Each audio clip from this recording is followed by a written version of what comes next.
All right, so probability is a very interesting type of a problem. When we're looking at something like this, we do have to pay attention to some specific rules here. So when you're looking at this problem, which if you saw the previous question, this is very similar to the previous question because we had 12 books on the shelf with 9 of them being mysteries. What's the probability of picking a mystery first and a non-mystery book second if exactly 2 books are selected and neither of them is replaced back onto the shelf? So when you are doing something like this, you do have to pay a little bit of close attention to questions like this because there is a difference between when you replace something versus when you don't replace them. So the first thing I'm going to start with is the first book. So if we looked at the last video that we did do on the ASVAB questions, which was similar to the beginning of this. So the first books that we picked, right, was 9 mysteries out of the 12 books on the shelf. So if we pick that one, we're going to end up with a probability, this is reduced down to 3/4.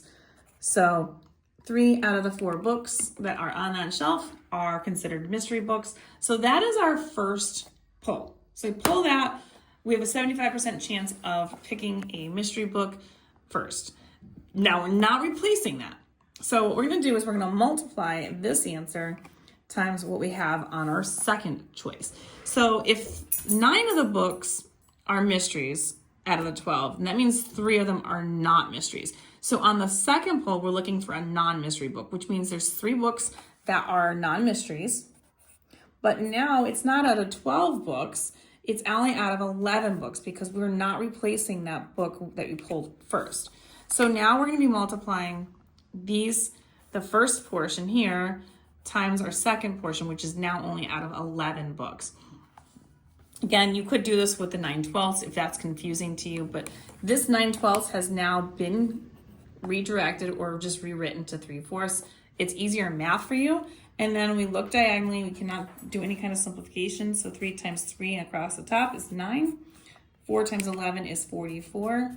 So that means that 9/44 is what is going to get you the probability of having a first book being picked as a mystery book. Our second book poll is going to be a non-mystery book. And again, depending upon what you're asked to do, you may or may not be asked to do this as a fraction, or maybe as a decimal, or maybe as a percent. But this is how you would do this as a fraction. And if you want more questions like this, find these on my YouTube, Instagram, and TikTok.